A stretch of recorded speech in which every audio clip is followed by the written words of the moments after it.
Hello, everyone. Welcome back to our channel, US Wealth Hub. We hope you're doing great.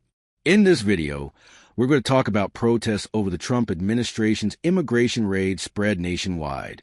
In a bold wave of resistance sweeping across the United States, cities are rising up against President Donald Trump's hardline immigration crackdown.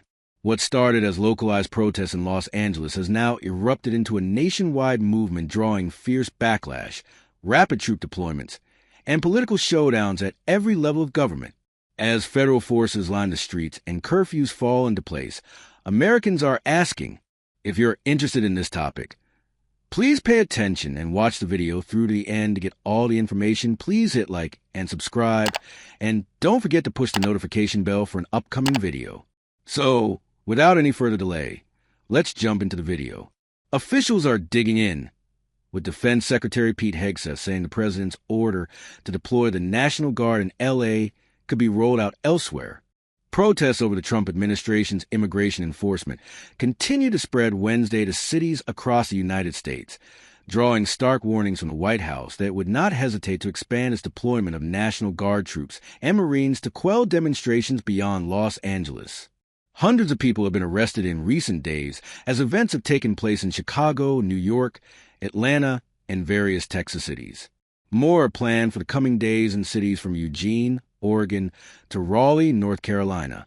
Yet even as the administration faces growing backlash in the streets and Democrats, officials have dug in with its approach, with Defense Secretary Pete Hegseth telling a Senate panel on Wednesday that President Donald Trump's order to federalize the National Guard in Los Angeles could be rolled out elsewhere should law enforcement officers be threatened.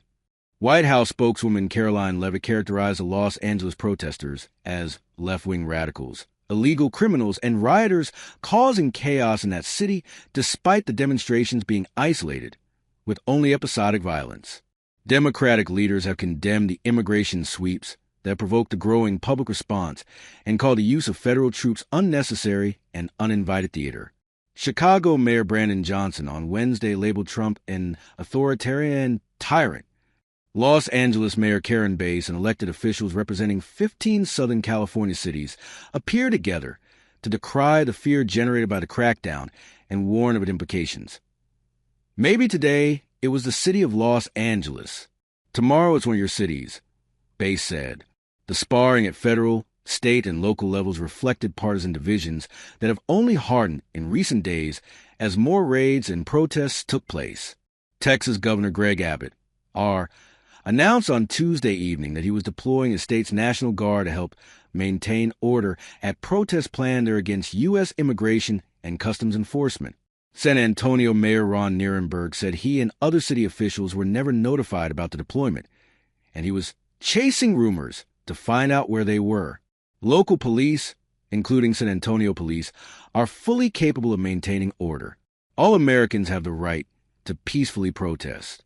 No American has the right to destroy property, loot businesses, or attack law enforcement officers, Carr said in a statement described as a warning to rioters. Protesters use words. Rioters use violence. There's no gray area. The Trump administration defended its California troop deployments in federal court, saying in response to a lawsuit by the state that the Guard forces are not engaged in law enforcement, but instead are focusing on protecting federal personnel and property in the Los Angeles area. In a declaration submitted along with the court filing, Major General Niave F. Nell, Deputy Commanding General for Army North Command, wrote that more than 2,100 troops had already carried out tasks, including protecting federal buildings and guarding IC officers. The Trump administration has also dispatched more than 700 Marines to Los Angeles, though they have not yet arrived.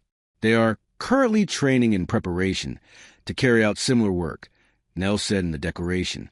Legal experts have raised concerns about Trump's response to the unrest, saying he appears to be laying the groundwork for more expansive use of the military. He has not invoked the Insurrection Act, which would let him deploy the military to carry out domestic law enforcement actions, which is otherwise generally barred from doing. Southern California officials have pushed back strongly on ICE's roundups of workers, whom they say are nothing like the violent offenders the administration claims to be targeting. ICE is scaring our communities, Southgate Mayor Maria Davila said during a briefing with other LA area mayors. They're targeting children and families. Mario Trujillo, who leads nearby Downey, said ICE had detained 7 people in his city during raids at a Home Depot, LA Fitness, and Catholic Church. These people are not criminals, they are here to work, Trujillo said. Federal agents are not keeping our communities safe. They are stirring fear. In Los Angeles on Wednesday, many downtown businesses were open and foot traffic steady. But some storefronts were boarded up with plywood or had signs in their windows with messages of solidarity for protesters and immigrants. Outside City Hall, about 100 protesters gathered in the afternoon, chanting, waving Mexican flags, and playing mariachi music. A nighttime curfew remains in place from 8 p.m. to 6 a.m. Bay said police made more than 100 arrests overnight on Tuesday, not for looting or vandalism, but for failure to disperse and curfew violations. She stressed that the curfew covers only a small sliver of the city, a half-dozen square miles out of hundreds. Protests are isolated to several streets in downtown, she said, blasting Trump's portrayal of the city being out of control is a lie. The protests this week have been organized by a variety of groups, including labor unions and the 50501 movement, a decentralized, grassroots campaign that has been calling for rallies against various Trump policies. Hunter Dunn, a spokesperson for the 50501 movement, said he's been heartened to see demonstrations expand nationwide since Friday. People are willing to stand up across the country because of what's happening in my local community, he said. People are watching and are ready to join the fight.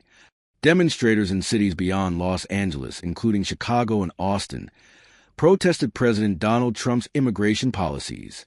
Video, The Washington Post. In Texas, a border state that has been a nucleus of anti-ICE activity, protesters have gathered in Dallas, San Antonio, Austin, and beyond in recent days to decry immigration raids and detentions.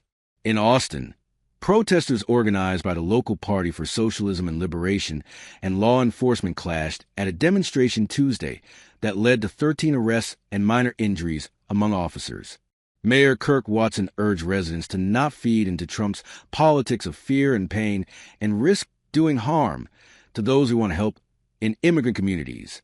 In Philadelphia, union members turned out after last Friday's arrest of David Huerta, head of the Service Employees International Union of California.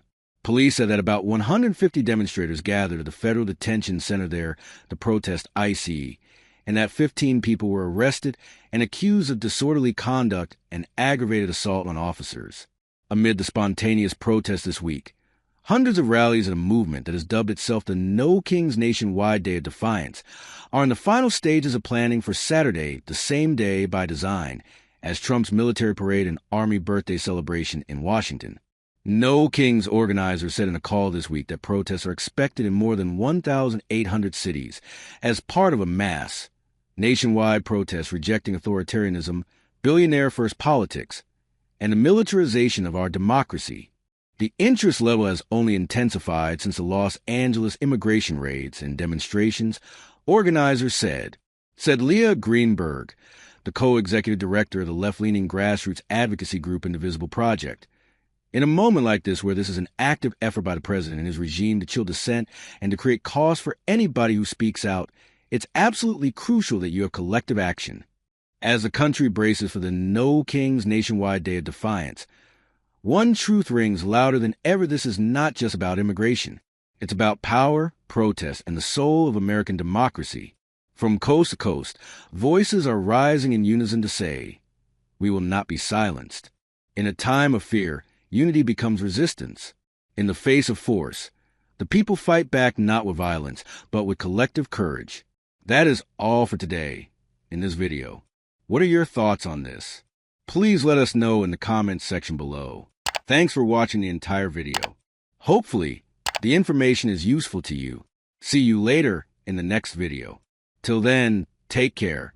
Protests over the Trump administration's immigration raids spread nationwide. Protests against the Trump administration's aggressive immigration enforcement have erupted across major U.S. cities, with a demonstration in Los Angeles, Chicago, New York, and Texas drawing national attention. In response, President Trump has deployed over 2,100 National Guard troops and 700 Marines to Los Angeles, a move defended a federal court but widely criticized as excessive and authoritarian. Defense Secretary Patty Hegseth added aid a broader military deployment if local law enforcement feels threatened. Democratic leaders and mayors from cities like Chicago and LA have condemned the federal crackdown, calling it a campaign of fear targeting innocent families and workers. ICE raids aid of public places like churches and gyms have intensified outrage, prompting over 100 arrests, mostly for curfew violations. Protests have remained